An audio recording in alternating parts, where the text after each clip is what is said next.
नमस्कार, मी अमोल कुमार वाघमारे, PM श्री राजश्री छत्रपती शाहू महाराज विद्यालय, doctor Babasaheb Ambedkar Nagar, Rabale, Navi Mumbai. मुलाखतीचं सत्र या ठिकाणी सुरू आहे. हो, हे शक्य आहे. परिवर्तन शिक्षणातून समृद्धीकडे हे ब्रीदवाक्य घेऊन शाळा गेली 22 वर्ष अहोरात्र इथल्या प्रभाग क्रमांक 19 आणि 20 मधल्या विद्यार्थ्यांच्यासाठी कला, क्रीडा, सांस्कृतिक, सामाजिक या सर्व बाबतीत त्यांची प्रगती व्हावी यासाठी धडपडत असते. आणि याच अनुषंगानं शाळेचा आज राज्यस्तरावरती खेळामध्ये असेल, स्वच्छतेमध्ये असेल, त्याचबरोबर देश पातळीवर स्वच्छतेमध्ये आपल्याला क्रमांक प्राप्त झालेला आहे. आणि याच्यामध्ये आदरणीय सोनवणे साहेब यांच्या मार्गदर्शनाखाली दोन्ही शाळांचे मुख्याध्यापक, त्याचबरोबर सर्व शिक्षक, शिक्षकेतर कर्मचारी, विद्यार्थी आणि पालक या सगळ्यांचा सिंहाचा वाटा आहे. आणि याच अनुषंगानं आज आपल्याशी चर्चा करण्यासाठी पालक प्रतिनिधी म्हणून खऱ्या अर्थानं ज्यांची 4 मुलं आपल्याकडे शाळेमध्ये शिकत आहेत त्या जिजाबाई वाळके मॅडम आज या ठिकाणी आलेले आहेत. मी आपलं सुरुवातीला स्वागत करतो. बहिणी, खरं तर आपल्याकडं 4 मुलं त्यांनी मोठ्या विश्वासानं या ठिकाणी बालवाडीपासून ते अगदी 10वी पर्यंत टाकलेली आहेत. एक मुलगी त्यांची 9वीला आता शिकते, एक मुलगी 5वीला शिकते, मुलगा आता बालवाडीमध्ये आहे आणि एक मुलगी 10वी पास होऊन पुढे गेलेली आहे. त्या अगदी काबाड कष्ट करून त्यांचे मिस्टर जे आहेत ते बेस्टमध्ये ड्रायव्हर म्हणून काम करत आहेत आणि माझ्या शेजारीच राहत आहेत ते इथं. त्यामुळं त्यांच्या घरची परिस्थिती अगदी अत्यंत म्हणजे चांगल्या पद्धतीची आहे आणि खरं तर जास्त फी भरणे हे त्यांना शक्य नाही आहे. आणि म्हणून महापालिकेच्या शाळेमध्ये आपल्या मुलांना टाकावं, त्याचबरोबर राजश्री शाहू महाराज विद्यालयामध्ये टाकावं असं वहिनी तुम्हाला का वाटलं? काय कारण आहे की या शाळेमध्ये माझ्या मुलांना शिकवायचं आहे? कारण राजश्री छत्रपती शाहू महाराज विद्यालय एक ना या विद्यालयात शिक्षणाला प्रथम प्राधान्य दिलेलं आहे. त्यामुळं इथं ना कोणता प्रश्न उद्भवायचा प्रश्नच नाही आहे. ही शाळा खूप चांगल्या क्वालिटीची आहे म्हणून माझ्या 4ही मुलांना या शाळेत शिक्षणासाठी पाठवलेलं आहे. आता क्वालिटी जे म्हणतोय, मग काय क्वालिटीमध्ये शिक्षणाच्या बद्दल तुमचा काय अनुभव आहे? क्वालिटीमध्ये ह्या शाळेत आहे ना स्पर्धा परीक्षा घेतल्या जातात. तर परिवर्तन ही त्यांची स्वतःची स्पर्धा परीक्षा आहे. ती पहिलीपासून त्यांनी रुजू केली आहे, 1ली ते 8वी पर्यंत. मुलं ते परफेक्ट तयार होतात. स्कॉलरशिप, NMS ह्या स्पर्धा परीक्षा देखील घेतल्या. त्यासाठी परदेशी sir, Neha teacher, Hemant sir, कल्पना टीचर, घाडी टीचर खूप मेहनत घेऊन मुलांना म्हणजे ना प्रॅक्टिस करून घेतात. नेहा टीचर रात्री 8:30ला क्विज पाठवतात, 9ला टेस्ट, ऑनलाईन टेस्ट घेतात. म्हणजे मुलांना घरी गेलं ना तरी ते त्यांच्याशी जोडून ठेवतात की अभ्यास कंटिन्यू असू दे. म्हणजे शाळेच्या व्यतिरिक्त आता कसं आहे, टायमिंग आहे शाळेचं. सकाळचे सत्र आहे ते 7 ते 12:30 पर्यंत, दुपारचं सत्र आहे ते 12:30 ते 5:30 यापर्यंत. पण ते शाळा सुटल्यानंतर सुद्धा शिक्षक तुमच्या शिक्षक टचमध्येच राहतात. म्हणजे अगदी फोनवरून मोबाईलच्या माध्यमातून प्रश्नपत्रिका पाठवणं, ते सोडवून घेणं. मुलं जर अभ्यास करत असतील, काही प्रॉब्लेम जर आले की नाही समजत, घरात विचारला तर घरातल्यांचं शिक्षण तेवढं नसतं. तुम्ही फोन करता? हो, मी मेसेज केला ना तरी 5 ते 10 मिनिटात रिप्लाय येतो. आणि जर म्हणजे ते गणित नाही समजलं, फोन केला तर ते तिथून कोणत्याही परिस्थिती असले ना तरी विश्लेषण करूनच सांगतात मुलांना. असं टाळत नाहीत की आता हा वेळ आहे का फोन करायचा, हे नाही चालणार, नंतरच फोन करा, असं उत्तर कधीच ऐकायला नाही भेटत. अगदी खरं आहे. शिक्षणामध्ये जी काही 4 स्तंभ त्या ठिकाणी आपण मानतो, यामध्ये सगळ्यात महत्त्वाचा जो घटक आहे तो शिक्षक आणि त्याचबरोबर पालक यांच्यामध्ये संवाद. आणि मग तिसरं जे काही आपलं जे भांडवल आहे आपलं ते विद्यार्थी आहे. आणि मग शिक्षक आणि पालकांचा जो संवाद आहे तो कशा पद्धतीने होतो याच्याबद्दल वहिनीने आता आपल्याला सांगितलं की कितीही वाजता मेसेज केला किंवा फोन केला तर त्यांना ताबडतोब रिप्लाय त्या ठिकाणी त्या शिक्षकांच्याकडनं मिळतो. आणि मग एखादी अडचण त्या विद्यार्थ्याला, मग गणितामधली असेल, इंग्रजीमधली असेल, मराठीमधलं व्याकरणाचा विषय असेल, हे सगळं लगेच ताबडतोब त्या मेसेजवरती रिप्लाय त्या ठिकाणी मिळतोय. अशा पद्धतीचं उत्तर म्हणजे शिक्षकांशी तुमचे संपर्क. आता हे तुम्ही त्यांना पाठवता म्हणून का सगळ्यांनाच मिळते? काय नेमकं? सगळ्या आता ज्याला प्रॉब्लेम ते स्वतःहून थोडी सांगत जाणार, पण ज्याला प्रॉब्लेम आहे विचारलं की ते प्रत्येकालाच सांगतात. असं नाही की ठराविक मोजक्या पालकांसाठी. शिक्षकांना वर्गातली सगळी मुलं सेम आहेत, तिथं असं वेगळं कुणाला धरलं जातं. अगदी. आणि मग आता स्पर्धा परीक्षेच्या बाबतीमध्ये आता तुम्ही बोलत, तुमची मुलगी NMMSला आहे, ते NMMSच्या बाबतीमध्ये काय सांगाल? NMS मध्ये तिला चांगल्या प्रकारे मार्क भेटून ती म्हणजे पास झालेली आहे. आता तिला आताच फॉर्म वगैरे भरून तिला ह्या वर्षीपासून NMSची स्कॉलरशिप चालू होईल. अच्छा, म्हणजे स्कॉलरशिप आता तिला मिळते, पास झालेली? हो, स्कॉलरशिपची पण भेटते आणि NMSची पण भेटते, दोन्ही पण स्कॉलरशिप भेटतात तिला. म्हणजे शिक्षणासाठी जे लागणारी गोष्ट आहे स्कॉलरशिप, म्हणजे त्याला एक स्टायपंड आपण म्हणतो, ही एक थोडीशी रक्कम त्या विद्यार्थ्याला आपल्या इतर शैक्षणिक साहित्य घेण्यासाठी ही लागते. ती स्कॉलरशिपच्या माध्यमातून त्या मुलांना मिळते. त्यामुळं एक वेगळा आनंद त्यांच्या चेहऱ्यावरती दिसतोय. त्याचबरोबर अभ्यासातली प्रगती. आता NMMC स्पर्धा परीक्षा झाली, पण दैनंदिन जो अभ्यास आहे दररोजचा पाठ्यपुस्तकातला, मग मराठी असेल, गणित असेल, विज्ञान असेल, इंग्रजी असेल, समाजशास्त्र असेल, या सगळ्यांच्या विषयाबद्दलचं काय आहे अभ्यासक्रमाबद्दल? म्हणजे प्रत्येक वर्गाचे वर्ग शिक्षक आहेत ना, खूप उत्कृष्ट पद्धतीने शिकवतात, सोडून घेतात. एखाद्या मुलाने नाही अभ्यास केला तर त्याचा मेसेज त्याच्या पालकापर्यंत पोहोचवतात की त्याने केला नाही, त्याच्याकडून हे करून घ्या. आणि खूप उत्कृष्ट पद्धतीचं शिक्षण. कारण या शाळेत मी तुम्हाला सांगितलं ना, शिक्षकालाच पहिलं प्रथम प्राधान्य दिलेलं आहे. त्याच्यात म्हणजे ऑप्शनच नाही, काही शिकवतात खूप छान पद्धतीने. आपलं ब्रीद वाक्याचं आहे वहिनी, हो हे शक्य आहे. परिवर्तन शिक्षणातून समृद्धीकडे. आपल्याला आपलं परिवर्तन करायचं आहे, पण ते कुठल्या माध्यमातून? शिक्षणाच्या माध्यमात. सावित्रीबाई फुले आणि महात्मा फुलेंचा वसा आपण घेतलेला आहे. बाबासाहेबांचं नाव आपण घेतो, अण्णाभाऊंचं नाव आपण घेतो, छत्रपती शिवाजी महाराजांचा वारसा आणि खरं तर राजश्री शाहू महाराजांचं नाव या शाळेला देण्यापाठीमागचा हेतू आहे की या सगळ्या घटकांना राजाश्रय देण्याचं काम आदरणीय सुधाकर सोनवणे साहेब करतायत. आता तुम्ही इथंच राहताय म्हटल्यावर साहेबांशी तुमचा कसा संपर्क येतोय या सगळ्या याच्या बाबतीमध्ये? साहेबांशी संपर्क म्हणला तर सांगायचं बोललं ना, तर शाळा एखादी खूप मोठी उंच बिल्डिंग असते, तिचा पाया जसा मजबूत असतो तर ती उंच होती ना. जसं शाहू पॅलेस जसं एकदम हाय क्वालिटीचं आहे, उंच आहे, तर त्याचा पाया पिलर हेच ना मामा आहेत. आणि ते माननीय आमदार खासदार जे काय XYZ असतील ते लोकांसाठी आमच्यासाठी फक्त ते मामा आहेत. बोलतात ना की वडिलांच्या नंतर मुलाचे हट्ट जर कोण पुरवत असेल तर तो मामा असतो. तर खाऊ, खेळणं, कपडे याच्या पलीकडे मुलांना भरपूर गोष्टींची गरज असते आणि ती मामांनी शाहू पॅलेसमध्ये उपलब्ध करून दिली. जसं की शिक्षण, वैज्ञानिक, सांस्कृतिक, क्रीडा क्षेत्रातून आमच्यासारख्या गोरगरिबांच्या मुलांना पेस तयार करून दिली. त्याच्यामुळे मामांबद्दल म्हणजे काय बोलावं हेच कळत नाही.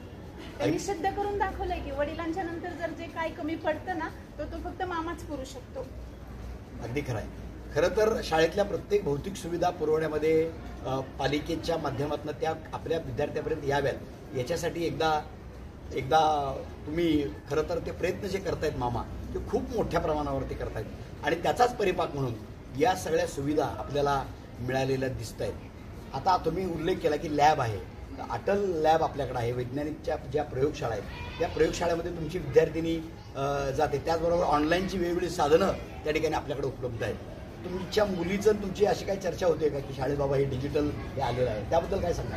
आता शाळेत सगळं शिक्षण आहे ना डिजिटलच झालंय. आता डिजिटल बोर्ड लागले प्रत्येक वर्गात.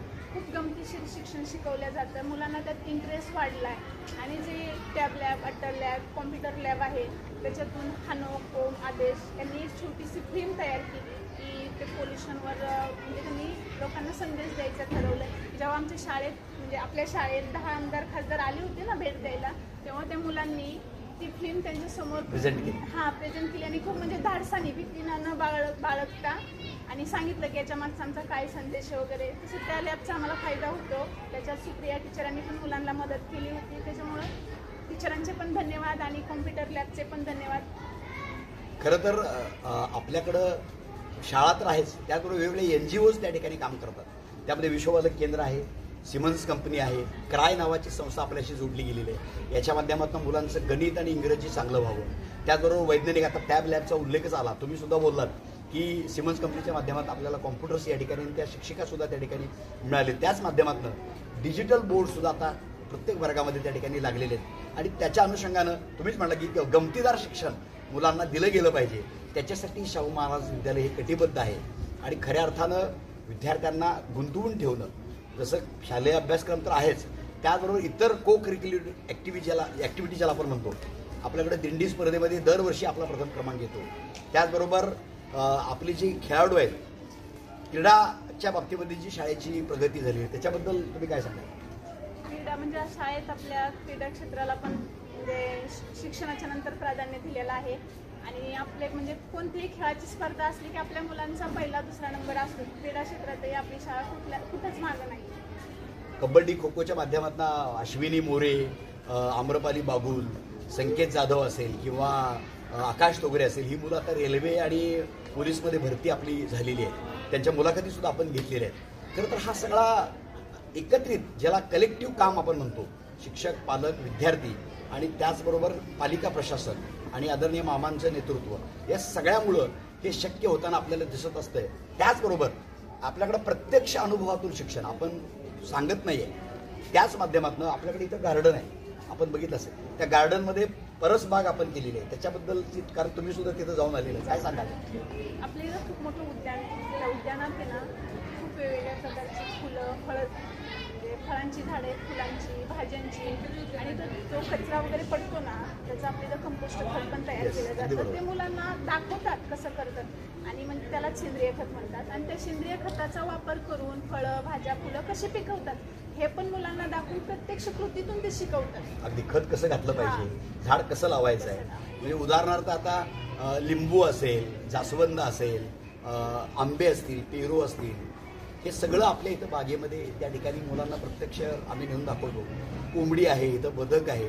हे सगळं जे मुलांना कुठेतरी प्राणी संग्रहालयामध्ये बघायला मिळते, ते सगळं इथं मामांच्या माध्यमातून उपलब्ध झालेलं आहे. आणि त्यामुळे वहिनी एवढ्या दिलखुलासपणे आपल्याला सांगतात की या सगळ्या गोष्टी आपल्याकडं या ठिकाणी घेतल्या जातात. आता शालेय सुरक्षा जी आहे, शाळेमध्ये तुम्ही मुलांना शाळेत पाठवता, पण शाळेमध्ये ते सुरक्षित आहे असं तुम्हाला वाटतंय का? काय सांगा ना, कशा पद्धतीनं?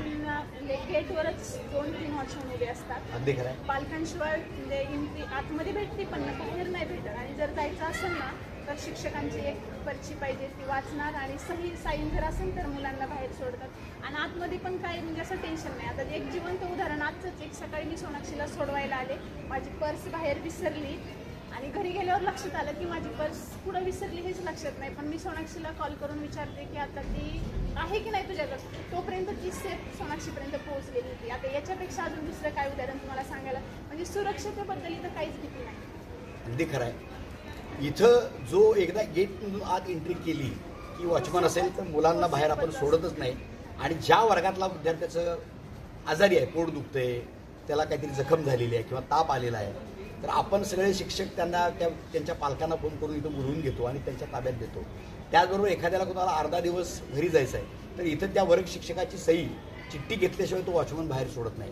एवढी सुरक्षितता घेण्याचं काम आपण काटेकोरपणे त्या ठिकाणी करतो.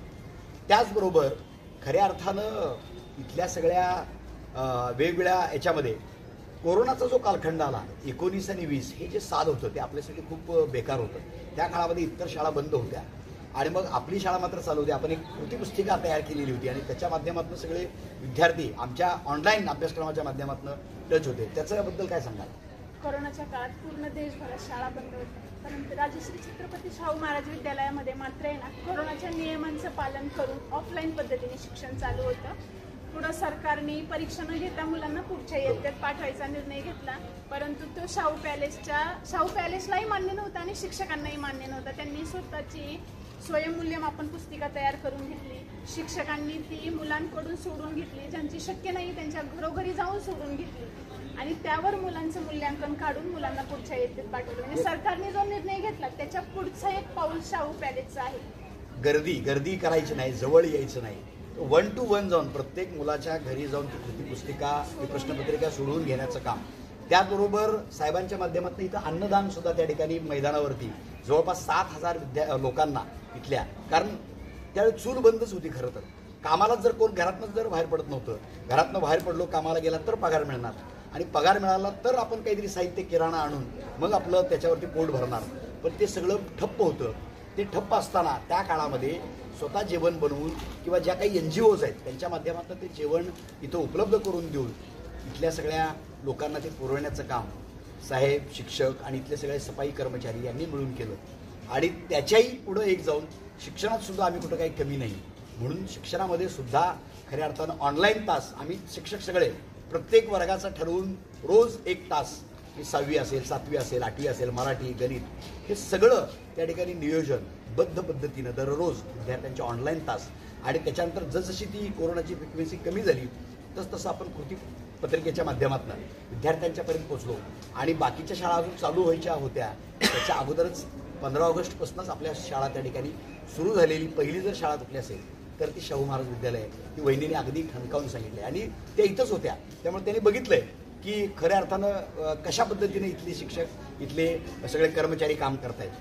आता सोनाक्षी तर आता 9वीला आहे, पण अनुष्का इथून पासआउट होऊन गेली, 10वी ती पास झाली. त्याबद्दल काय सांगाल? अतिरिक्त शिकवणी वर्ग किंवा जे काही कशा पद्धतीने तिला बेसमेंट? दिवाळीच्या नंतर आपल्या शाळेत आहे ना एक्स्ट्राचे क्लास घेतले जातात की मुलांना आता बाहेर क्लास लावणं इथल्या लोकांना शक्य नाहीये. फी जास्त आहे. फी जास्त असते कारण ती परवडणारीच नाहीये.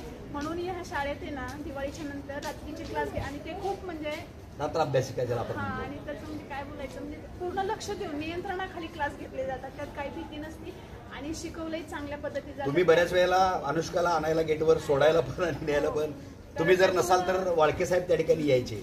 त्याचा निकाल पण चांगला लागला मग त्यांचा. अगदी अगदी. आता ती काय करते अनुष्का? आता ती पोलीस अकॅडमीमध्ये आहे. बाहेरून कॉलेज पण चालू आहे. कितवीला आहे? 12वीला. म्हणजे 2 वर्ष झाली इथनं पासआउट होऊन. आणि आत्ता त्यांची मुलगी एक 9वीला आहे आणि चैतन्य जो आहे तो आपला बालवाटिकेमध्ये आहे. आपण बघितलं आत्ता 15 ऑगस्टला त्यानं सुंदर अशा पद्धतीचं भाषण केलं. खरं तर जिच्या हाती पाळण्याची दोरी ती जगाचा उद्धार करी असं जर म्हटलं तर ते वावगं ठरणार नाही. घरामध्ये जर आई शिकलेली असेल, वहिनी इतक्या दिलखुलासपणे आपल्याशी चर्चा करतायत, त्यांच्या या 4 मुलांच्याबद्दल सांगतायत, शाळेबद्दल सांगतायत आणि खरं तर ह्या शाळेमध्ये जे जे काही उपक्रम घेतले जातात त्या उपक्रमांना अगदी भरभरून प्रतिसाद हा पालकांचा मिळत असतो आणि त्या सगळ्या पालकांच्या प्रतिनिधी म्हणून आज वहिनी या ठिकाणी बोलत आहेत. सुपर 30 नावाची एक योजना आत्ता अनुष्का ज्या वेळेला होती त्यावेळेला नव्हती, पण आत्ता सुपर 30 म्हणून योजना त्या ठिकाणी आपण घेतली की मातोश्री अनुसया चॅरिटेबल ट्रस्टच्या माध्यमातून ती संकल्पना त्याच्याबद्दल काय सांगाल? आता ह्याच वर्षी ती मामांनी चालू केली आहे की वर्गातले म्हणजे जे 10वीचे विद्यार्थी आहेत ना त्यांना एक पेपर दिला जाणार. हुशार विद्यार्थी. हा आणि म्हणजे नाही सगळ्यांनाच पेपर दिला जाणार आणि त्यात सगळ्यात जास्त ज्यांना गुण पडणार ना जे सुपर 30 आहेत त्या मुलांना निवडून घेऊन त्यांच्यासाठी एक वेगळी सोय करून क्लास लावून त्यांच्या भविष्यात ते कामाला येईल असं शिक्षण त्यांना देणार आहे. अगदी खरं आहे. सुपर 30च्या माध्यमातून सगळ्या विद्यार्थ्यांच्या मधनं परीक्षेची घेऊन चाळणी करून त्या चाळणीच्या माध्यमातून आपण विद्यार्थ्यांची एक 30 विद्यार्थी मराठी माध्यमातून 30 मराठी हिंदी माध्यमातून असे सुपर 30 निवडून त्यांना एक वेगळ्या पद्धतीचं की जेणेकरून आता मागच्याच वर्षीचा जर आपण निकाल बघितला संपूर्ण नवी मुंबईच्या महानगरपालिका शाळांमध्ये अंशिका यादव ही आपली मुलगी जवळपास 95% गुण मिळवून पहिली आलेली आहे. याच्या अगोदर गायत्री महंतीचं नाव असेल, निहारिका यादव असेल किंवा निहारिका शर्मा असेल किंवा अर्पिता यादव असेल, या सगळ्या विद्यार्थ्यांनी शाळेचा नावलौकिक शैक्षणिक ह्याच्यामध्ये सुद्धा वाढवलेलं आहे. खरं तर आपण जे जे म्हणून त्या विद्यार्थ्यांना देण्याचं काम करतो ते सगळं त्या विद्यार्थ्यांच्यापर्यंत पोहोचतंय. याचा परिपाक वहिनी ज्या पद्धतीने आपल्याशी चर्चा करतायत. आता खरं तर मध्यान्ह भोजन आपल्याकडे येते तर त्याच्याबद्दल तुम्ही काय सांगाल? मध्यान्ह भोजन पण उत्कृष्ट पद्धतीचं असतं. हरे कृष्ण मंदिरात जे जेवण जातं ना तेच जेवण आपल्या शाळेला येतं. अगदी बरोबर. आणि त्याच्यात मग ते चांगलं आहे की नाही बोलतात सगळे पण ते कृतीतून पण दाखवतात की प्रत्येक शिक्षकाला ठरवून दिलेला आहे वार त्या वारी त्यांनी आपापलं जेवण टेस्ट करायचं आणि मग मुलांना वाढायचं. त्याच्यामुळे जेवण जर शिक्षक खात असेल तर आपल्या मुलांना द्यायला काही प्रॉब्लेमच नाही. माझे 3ही मुलं दुपारचे जेवण इथंच करतात. अगदी खरं आहे. आणि रांगेनं आपण त्यांना बसवून ताट प्लेट घ्यायची, त्यांना आपलं जेवण घ्यायचं, जेवायचं, परत ताट घेऊन आपलं त्या ठिकाणी आपल्या जागेवर ठेवायचं. एक वेगळी शिस्त जी आहे ती याच्या माध्यमातून स्वतःचं ताट आपण स्वतः धुतलं पाहिजे. हा त्याचबरोबर आपण आता ज्या वेळेला अडचण असेल विद्यार्थ्यांना मुलांना त्याच वेळेला तुम्ही संपर्क साधता शिक्षकांशी की इतर वेळेला सुद्धा तुमचा शिक्षकांशी संपर्क असतो? इतर वेळेस पण असतो. कशा माध्यमातून? म्हणजे आता उदाहरणार्थ आता संक्रांतीचा सण आहे तर तुम्ही त्या मॅडम तिळगुळ घ्या, गोड बोला किंवा अशा पद्धतीचं त्या बोलतात का तुमच्याशी? मॅडम असं काय म्हणजे सगळ्या शिक्षकांना दसऱ्याच्या शुभेच्छा, दिवाळीच्या शुभेच्छा, सगळ्या शिक्षकांचा आणि मुलांचा आहे ना संवाद पालकांचा पण हो म्हणजे चांगला संवाद आहे. प्रत्येक गोष्टी एकमेकाला शेअर करून सांगून म्हणजे चांगल्या प्रकारे संवाद आहे पालकांमध्ये आणि मुलांमध्ये शिक्षकांमध्ये. त्याच्याबद्दल तुम्हाला काही हे नाहीये? अगदी म्हणजे दिलखुलासपणे तुम्ही ते मान्य करता. अगदी अगदी खरं आहे. खरं तर हेच आपल्याला अपेक्षित आहे. केवळ मुलगा येतोय आणि त्याला आपण काहीतरी शिकवायचं आणि त्यानं उद्या अभ्यास करून यायचं याच्याही पुढे जाऊन आपली जी सुख दुःख आहे, जे आपले सणवार आहेत त्या निमित्तानं सुद्धा एकमेकांना त्या ठिकाणी मदत करणं, साथ देणं हा जो काही प्रकार आहे तो प्रकार खऱ्या अर्थानं आपण बघतो आणि तो होताना दिसतोय. त्याचा परिपाक वहिनी या ठिकाणी बोलतायत त्या वहिनींच्या बोलण्यात आपल्याला दिसतं. शिक्षकांची मदत, सहकार्य कशा पद्धतीनं तुम्हाला मिळतंय काय सांगाल? एखादं उदाहरण सांगाल? शिक्षक मदत करताय तुम्ही सांगतात, पण कशा पद्धतीची मदत तुमच्या मुलांना झाली त्याच्याबद्दल? प्रत्येक प्रॉब्लेमला जर शिक्षकांकडे गेलं ना की ते म्हणजे जो प्रॉब्लेम आहे ते मनापासून सॉल्व्ह करतात. ज्याला मला असं कधी मला स्वतःला तर अनुभव आलाच नाही की मी शिक्षकांकडे गेले आणि मला त्यांनी त्याचं म्हणजे मला जे अपेक्षित आहे ते उत्तर दिलं ना. प्रत्येक गोष्टीला जे हवं आहे सहकार्य ना ते करतात. त्याच्यामुळे काहीतरी वेगळं करावं अशी अपेक्षाच नाही. जे हवं आहे ते सगळं करतात. म्हणजे तुम्ही अपेक्षित एखादी गोष्ट केली असेल की आता हे माझ्या मुलीला हे मिळायला पाहिजे, तर ते तुम्हाला माझ्या अगोदर शिक्षकांनाच त्याच्याकडून अपेक्षा असते की सोनाक्षी तुमची हे करणार आहे, सोनाक्षी हे करून दाखवणार आहे. त्यासाठी आम्ही दिवस रात्र प्रयत्न करत आहोत. जे शिक्षक तिच्या म्हणजे होऊन गेलेत ना ते शिक्षक सुद्धा तिच्या टचमध्ये आहेत आणि ते सांगतात की सोनाक्षी तुला हे बनायचं आहे, ते तुला जे पाहिजे ते आम्हाला सांग, आम्ही तुला म्हणजे करू मदत. अगदी खरं आहे. म्हणजे एक पाऊल पुढे ज्याला आपण म्हणतो ते एक पाऊल पुढे कशा पद्धतीने आहे त्याचं जर उदाहरण आपण बघितलं तर सोनाक्षीच्या बाबतीमध्ये, कारण ती स्कॉलरशिपमध्ये तिला ऑलरेडी 2 स्कॉलरशिप आत्ता या ठिकाणी मिळत आहेत. तर त्या 2 स्कॉलरशिप अशाच मिळत नाहीये. त्याच्यासाठी तिनं कष्ट घेतलेले आहेत, मेहनत घेतलेली आहे आणि शिक्षकांची मेहनत, शिक्षकांचं खरं तर मार्गदर्शन आणि त्याच्या माध्यमातून तिनं केलेली जी प्रगती आहे त्या प्रगतीवरती अगदी स्वतः त्या मनापासून त्या शिक्षकांना धन्यवाद देत आहेत की त्यांनी जर ती मदत केली नसती तर माझी मुलगी स्कॉलरशिप NMMS परीक्षा जी आहे त्या परीक्षेमध्ये आली असेल. म्हणजे अशा पद्धतीचा शिक्षक विद्यार्थी पालक हा जो काही समन्वय आहे तो समन्वय चांगल्या पद्धतीनं या ठिकाणी होतोय असं वहिनींनी या ठिकाणी मान्य केलं. आणि म्हणूनच मला माझी 4च्या 4 मुलं इथं घालू वाटत आहेत. स्वतः त्यांना त्या सोडायला येत आहेत, न्यायला येत आहेत. खरं तर एक आई आपल्या मुलांच्यासाठी कितपत काम करते याचं सुद्धा एक उदाहरण वाळके वहिनी आपल्याला दिसत आहेत. त्याचबरोबर शाळेचं जे प्रशासन आहे, मुख्याध्यापक असतील किंवा आदरणीय सोनवणे साहेब असतील, स्वच्छता इथली कशा पद्धतीने आहे त्याच्याबद्दल काय सांगाल? स्वच्छता खूप छान आहे आपल्या शाळेत. म्हणजे खूप प्रशस्त असे मोठे मोठे वर्ग आहेत, सुटसुटीत, त्यांना मोठ्या मोठ्या खिडक्या आहेत. 2 म्हणजे एक AC हॉल आहे, एक साधा हॉल आहे आणि बाहेर पण खूप मोठं मैदान आहे. आणि ते आपले इथले जे स्वच्छता दूत आहेत ते 2 टाइम ते साफ करतात.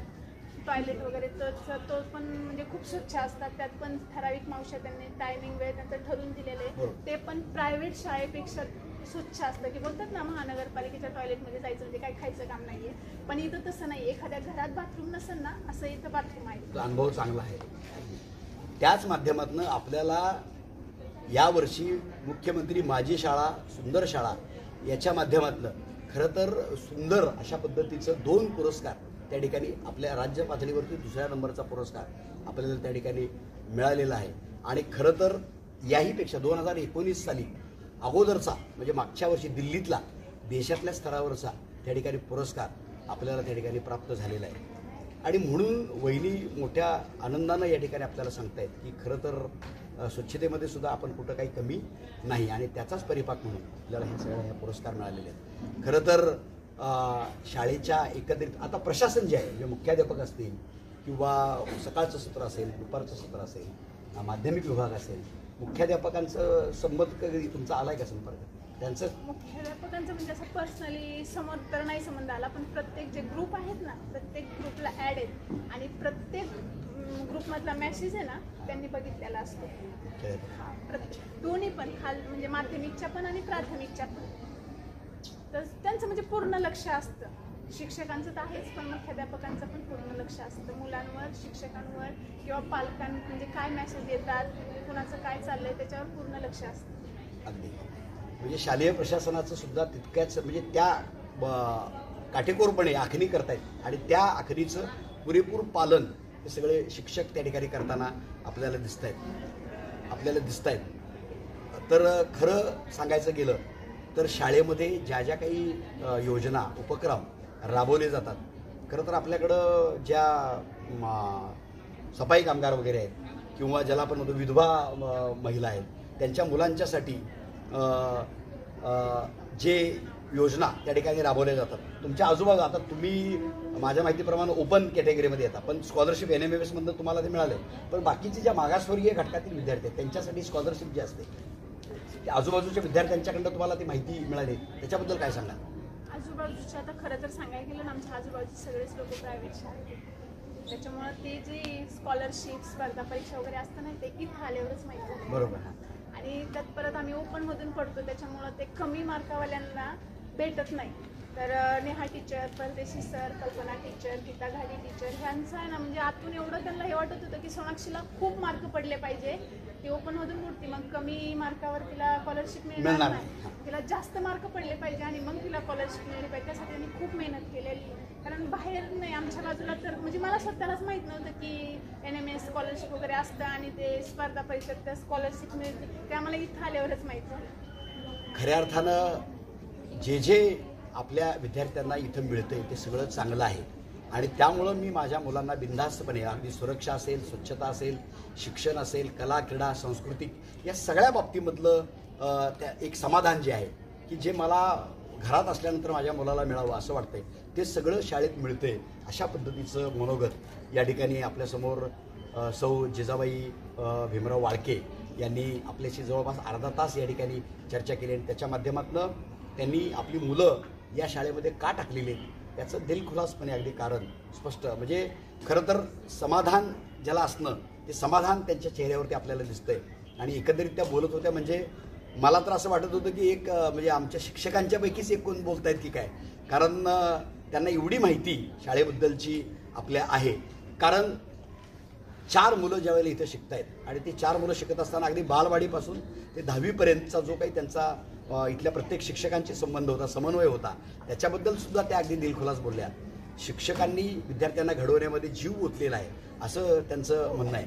आणि या शाळेला ऊर्जितावस्था देण्याचं काम शिक्षक, विद्यार्थी, पालक, शिक्षकेतर कर्मचारी हे करतायत आणि याच्या सगळ्यांमध्ये आदरणीय सोनवणे साहेबांचा वाटा खूप मोठा आहे असंही सांगायला त्या मागं पडलेले नाहीत. मी वहिनी आपलं खूप खूप धन्यवाद देतो. मला पण आभार मानायचे, मला इथं बोलवलं की माझ्यासारख्या सर्वसाधारण गृहिणीला शाहू पॅलेस सारख्या विद्यालयाच्या बद्दल मनोगत मांडण्यासाठी मला बोलवलं ना, हा तर माझ्यासाठी काही कमी हे नाही, एक पुरस्कार दिल्यासारखंच आहे. त्यासाठी मी शाहू महाराज म्हणजे शाहू पॅलेसचं आणि सर्व टीमचं मी खूप आभारी आहे मला बोलवल्याबद्दल.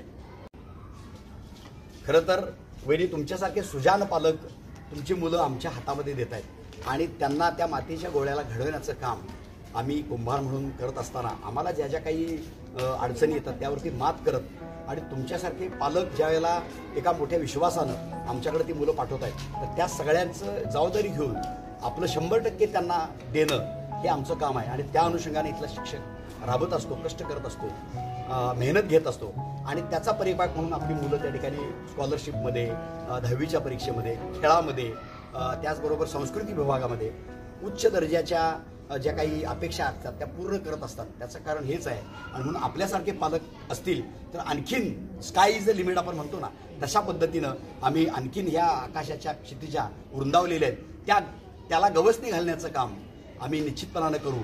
आपण आमच्या विनंतीला मान देऊन या ठिकाणी आलात त्याबद्दल शालेय प्रशासनाच्या वतीनं आपले खूप खूप आभार, धन्यवाद.